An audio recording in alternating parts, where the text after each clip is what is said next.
Bapak Ibu yang dikasihi oleh Tuhan, mari kita berdoa sebelum kita membaca dan kita renungkan firman siang ini. Mari kita berdoa.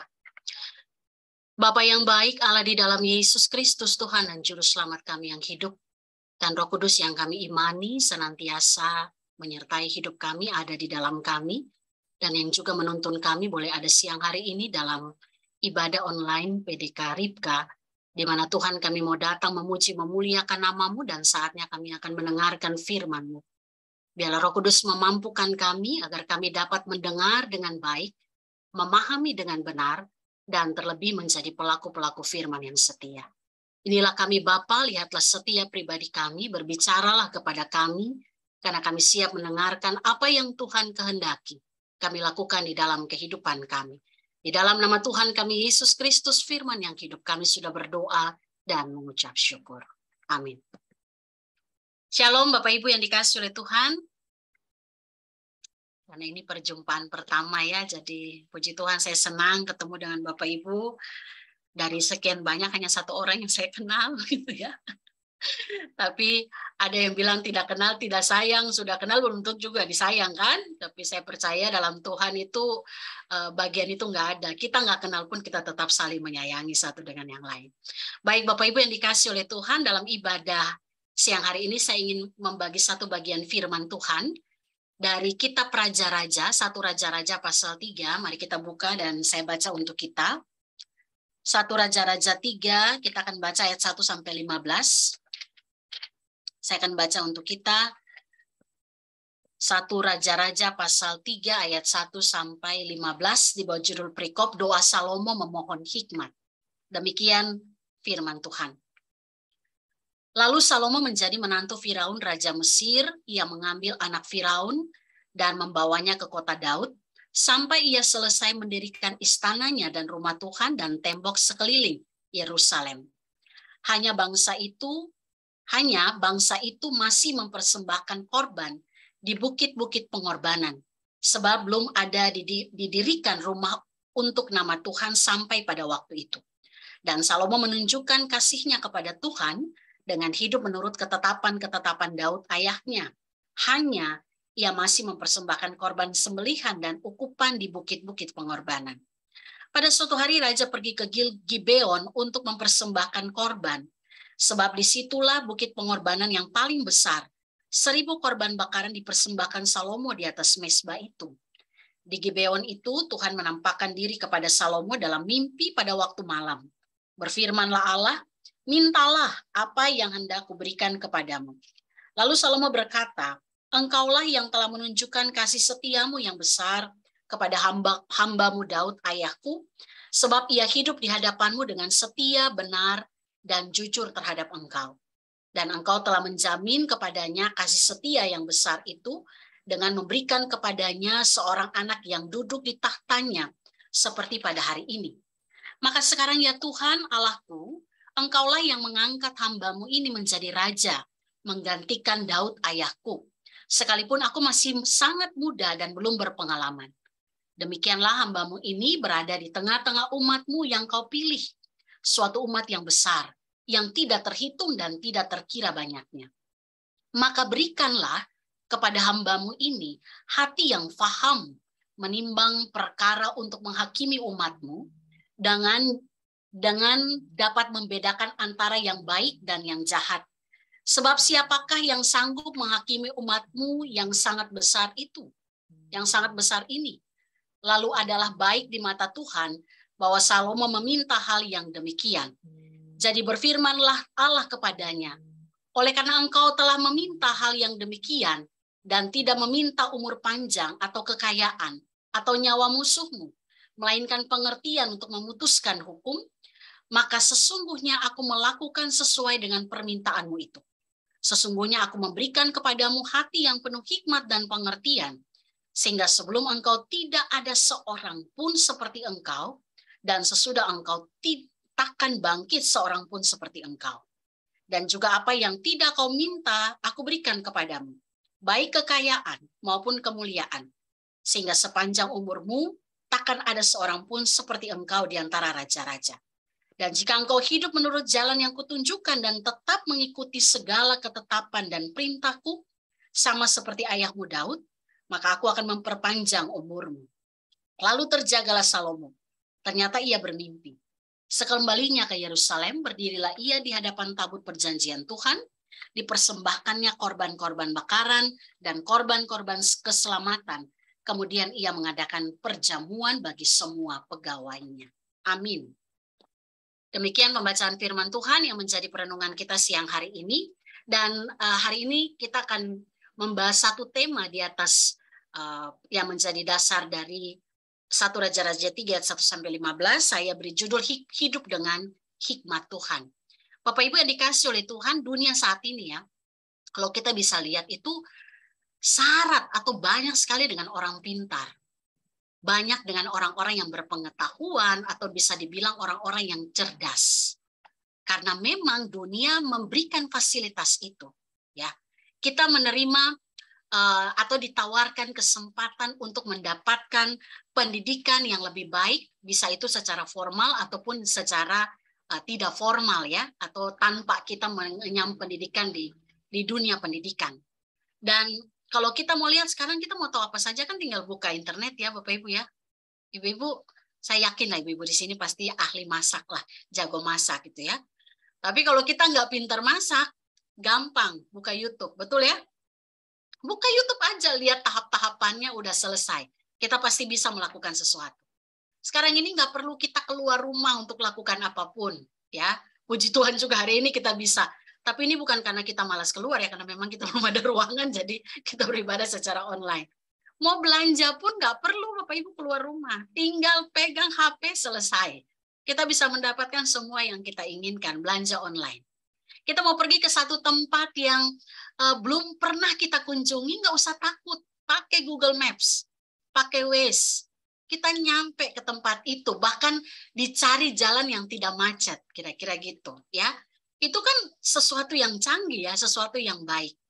Mau dikenal banyak orang, tinggal bikin vlog. Jadi YouTuber, kira-kira gitu ya. Kita tinggal pamer segala kehidupan kita di media sosial. Dan orang akan kagum dengan kehidupan kita. Mau dapat informasi apapun tentang perkembangan dunia ini, Bapak Ibu tinggal buka Google. Mr. Google menjawab semua apapun yang menjadi kebutuhan Bapak Ibu. Karena memang inilah zaman di mana kita menikmati segala hal yang bisa membuat banyak orang itu cerdas, bisa membuat banyak orang itu berpengetahuan, ya, memiliki banyak hal, mengetahui banyak hal. Tapi saya mau kasih tahu, ada satu yang tidak bisa dijawab oleh Mr. Google. Ketika kita meminta hikmat, ketika kita meminta yang namanya kebijaksanaan. Kalau minta pengetahuan, dia berikan itu semua.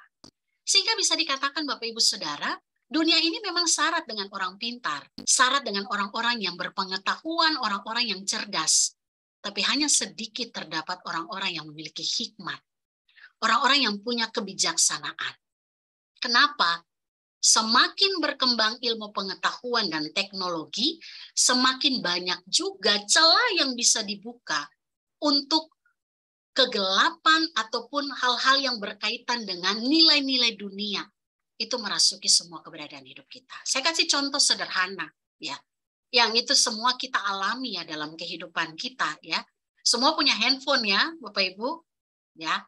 Kalau ada seri terbaru keluar kayaknya pengen kita punya yang itu ya supaya agak sedikit memudahkan kita gitu ya. Semua orang rata-rata punya HP ya. Dari anak kecil sampai orang tua. Kalau orang tua pakai HP canggih itu, ya paling WhatsApp lah ya. WhatsApp ataupun telepon. Orang tua masih mainannya Facebook, kira-kira gitu ya. Tapi semua orang bisa berakses dengan dunia internet. Kita bisa menyentuh dunia secara langsung. Ya. Dan kita bisa menjadi orang yang cerdas dengan alat yang satu ini. Tapi dengan alat yang sama, kita juga bisa tidak berhikmat dalam menjalani hidup. Ya. Dengan alat yang sama, kita bisa mudah jatuh dalam melakukan hal-hal yang tidak dikehendaki oleh Tuhan. Saya nggak usah jelaskan secara detail ya, masing-masing kita bisa menjawab gitu. Kita semua tahu apa bagian-bagian yang bisa membuat kita jatuh dengan teknologi yang ada. Ada orang yang bisa menghabiskan waktunya gitu loh untuk main game gitu ya, dan jangan salah loh Bapak Ibu, game itu sekarang bukan permainan anak-anak lagi loh, bukan hanya anak-anak. Orang tua juga main ya. Gitu ya Bapak Ibu ya. Setuju ya. Ada orang tua yang main game, saya pernah lihat ada satu ibu yang anaknya di samping tapi dia mainannya tuh bukan main-main loh, Mobile Legend. Saya bilang astaga. Dan itu permainan yang cukup mengikat gitu ya. Sangat mengikat, yang kalau itu nggak dimainin dia akan kalah dan segala macam yang menjadi pertaruhannya. Itu yang saya bilang tadi ya, teknologi boleh canggih, dunia boleh penuh dengan orang pintar, tapi hanya sedikit orang yang memiliki yang namanya hikmat.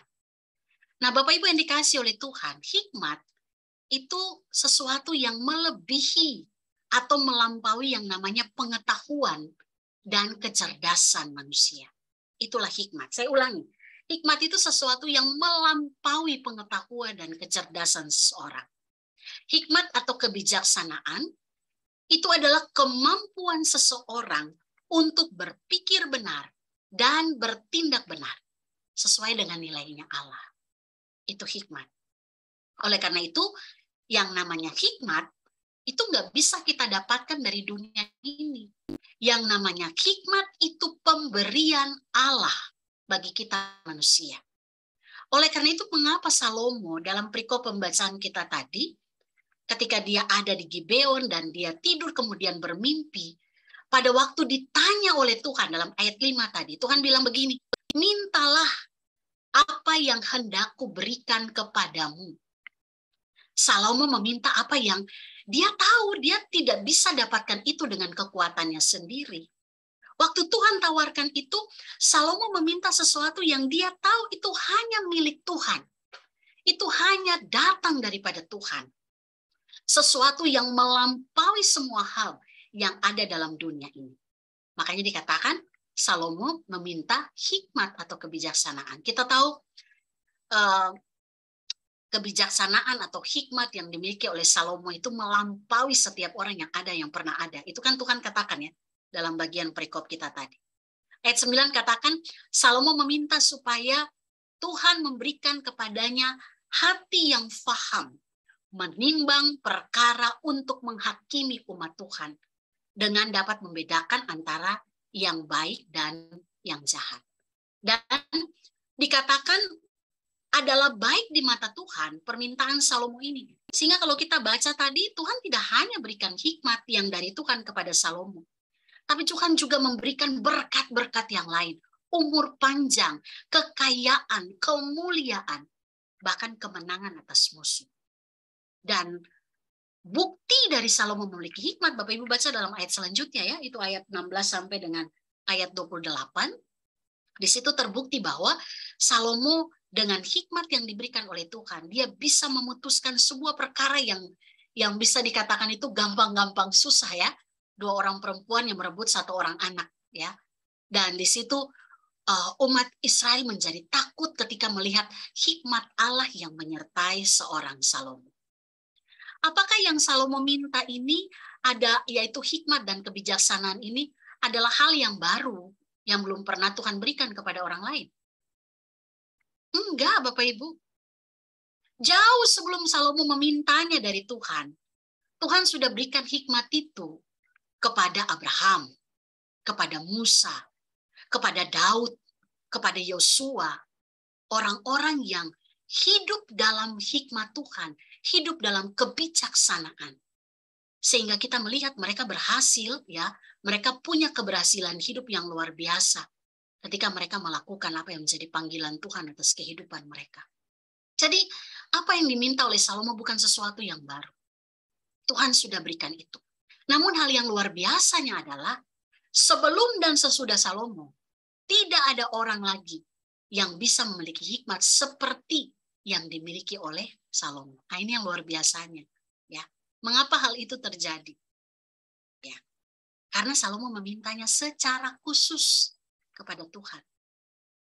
Artinya Bapak Ibu, hikmat Tuhan dapat diberikan kepada semua orang. Siapapun dia, Tuhan berkehendak memberikan itu. Tapi adalah lebih berbahagia, adalah lebih luar biasa ketika orang secara khusus meminta itu daripada Tuhan. untuk menjalankan kehidupannya, untuk mengambil keputusan, untuk menjalankan tugas tanggung jawabnya dalam panggilan dimanapun dia berada. Tidak hanya hikmat itu hanya pada orang-orang yang ada dalam lingkup tembok gerejawi ya, enggak. Tapi orang-orang yang di dunia sekuler pun mereka bisa bertindak benar dan berpikir benar sesuai dengan apa yang menjadi kehendaknya Tuhan.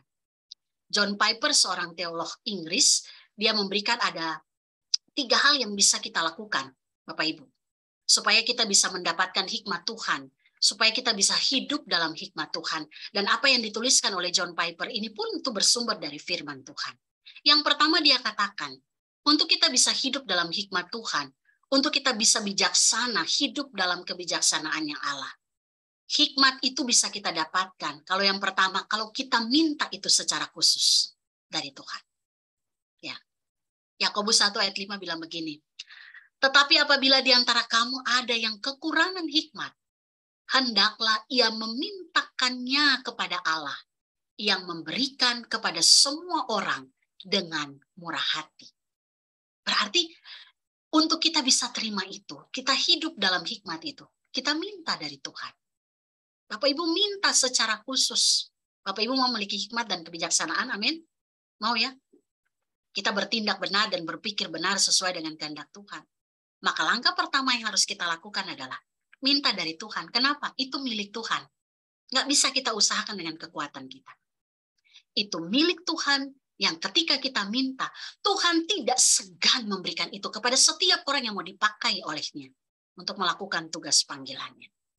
Hal yang kedua, hikmat didapat oleh setiap orang yang tentunya mendengar suara Tuhan.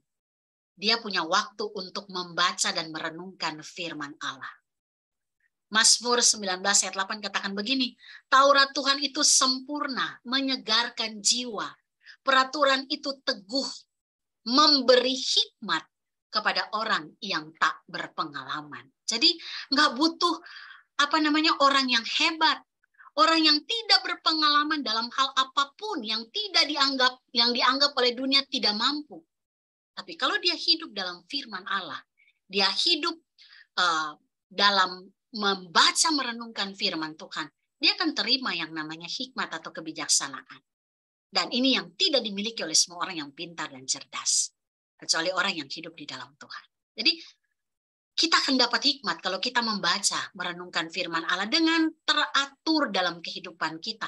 Hari demi hari Tuhan tambahkan itu dalam kehidupan kita. Dan yang ketiga yang dikatakan John Piper, kita memperoleh hikmat, nah ini dia, karena kita mengenal dan hidup di dalam Kristus Yesus Tuhan kita. Karena ia adalah hikmat yang sesungguhnya. Ketika hidup kita bersumber dari Tuhan. Kita nggak bisa bilang tanpa Kristus saya bisa memperoleh hikmat. Itu omong kosong, itu tidak bisa. Hidup dalam iman kepada Kristus artinya kita tidak mendua hati. Mempercayakan seluruh hidup kepada Allah di dalam Yesus. Kalau kita katakan dengan mulut, saya percaya Yesus Kristus adalah Tuhan, berarti tidak ada lagi kekuatan lain yang kita pegang. Selain kita hidup di dalam iman kepada Kristus. Dan itulah modal bagi kita. Yang ketiga untuk mendapatkan hikmat Tuhan. Nah Bapak Ibu yang dikasih oleh Tuhan, jadi hikmat dan kebijaksanaan. Bukan sesuatu yang spesial, yang hanya diberikan kepada orang-orang yang khusus. Tapi Allah berikan kepada semua orang yang apa? Yang pertama, yang meminta secara khusus daripadanya. Yang kedua, orang yang hidup dalam keteraturan bergaul akrab dengan firman Tuhan. Dan yang ketiga, kepada orang yang hidup mengenal dan hidup di dalam iman kepada Kristus yang adalah hikmat yang sejati. Hikmat tidak bicara tentang kemampuan khusus untuk, tidak hanya ya, hikmat tidak hanya bicara tentang kemampuan khusus yang kita miliki untuk menimbang apa yang baik dan benar, tapi hikmat juga bicara tentang kepekaan khusus yang Tuhan berikan bagi kita. Untuk kita dihidup dipandu, untuk tetap hidup dalam takut akan Tuhan dan menjauhi kejahatan. Saya percaya, Bapak Ibu ketika ditanya, ada nggak pengalaman-pengalaman kehidupan kita terhindar dari hal-hal yang sia-sia. Kalau kita hidup dalam hikmat Tuhan, Tuhan beri kepekaan itu bagi kita. Sehingga kita tidak mudah mengambil langkah-langkah hidup yang itu bagi dunia itu biasa. Tapi orang yang hidup dalam Tuhan katakan dia punya kepekaan. Itu tidak benar. Karena itu adalah hal yang tidak dikehendaki Tuhan. Kadang-kadang zaman sekarang gitu ya, kalau semua orang bilang itu benar, meskipun itu nggak benar, semua orang akan ikut itu gitu ya. Tidak lagi hidup dalam standar firman Tuhan. Ya. Bahkan tidak hanya terjadi dalam kehidupan di dunia sekuler, dalam pelayanan, di dalam gereja, di dalam persekutuan, itu juga terjadi dalam kehidupan kita. Harus minta Tuhan beri hikmat dan kepekaan khusus bagi kita untuk menjalankan apa yang menjadi tanggung jawab yang Tuhan percayakan bagi setiap kita dalam panggilan kehidupan kita. Kadang kalau kita lihat gitu ya, saya alami itu dalam kehidupan bergereja, acap kali dalam pelayanan, orang lebih memilih orang-orang yang punya kapasitas, kemampuan ya, ketimbang yang yang secara langsung dilihat spesial dalam hal spiritual dan moral. Karena orang bilang, oh ini nih pintar khotbah nih, oh ini pintar ini pintar itu gitu ya. Tapi yang Tuhan butuhkan adalah apakah dia memiliki hikmat untuk membawa kehidupan umat untuk menjalani setiap proses panggilannya sebagai seorang anak Tuhan. Kalau kita sebagai anak-anak Tuhan yang dicari hanya cerdas, terampil, tanpa pertumbuhan spiritual yang benar, tanpa moral, maka segala sesuatu yang kita lakukan itu ibarat seperti seorang Farisi. Hanya mendengar, hanya berbicara, tapi kita tidak lakukan itu dalam kehidupan kita. Hikmat Allah kalau mendiami seseorang, maka dia bukan saja mampu mengerjakan pekerjaan-pekerjaan Allah dengan benar, tapi dia juga mampu untuk tetap hidup benar di tengah-tengah situasi yang tidak benar. Doa saya bagi kehidupan Bapak Ibu sekalian, anak-anak Tuhan yang Tuhan percayakan untuk menjalankan panggilan tanggung jawab dalam kehidupan kita setiap hari, dalam dunia sekuler, di dalam kehidupan kita bergereja, pelayanan, persekutuan, biarlah hikmat Tuhan mendasari segala sesuatu yang kita kerjakan. Sehingga kita tetap bertindak benar, kita tetap berpikir benar, bahkan di tengah situasi yang tidak benar sekalipun. Untuk itu mari sebagai anak-anak Tuhan, kita minta hikmat Tuhan itu, sehingga kita mampu menjalani hidup ini sesuai dengan apa yang Tuhan Yesus kehendaki. Bapak Ibu, hiduplah dalam hikmat Tuhan. Tuhan Yesus memberkati setiap kita. Kita berdoa untuk firman Tuhan. Bapa di surga, terima kasih kesempatan baik kami boleh terima dari Tuhan ketika kami sama-sama merenungkan kebenaran firman Tuhan. Apa yang harus kami lakukan sebagai seorang anak Tuhan. Kami meminta apa yang menjadi milik Tuhan, hikmat, kebijaksanaan, untuk kami menjalani kehidupan kami, sehingga kami boleh tetap berpikir benar, bertindak benar dalam segala situasi. Bahkan di tengah situasi yang tidak benar sekalipun, kami boleh menjadi anak-anak Tuhan yang memancarkan kemuliaan Tuhan. Meteraikan firman ini dalam hati kami ya Allah, agar kami boleh tetap hidup dalam hikmat, sesuai dengan apa yang menjadi kehendak dan ketetapan Tuhan bagi setiap kami. Terpujilah Engkau ya Bapa, di dalam nama Tuhan Yesus firman yang hidup, hikmat Allah yang sejati. Kami berdoa dan mengucap syukur. Haleluya. Amin. Saya serahkan kembali ke Pak Riki.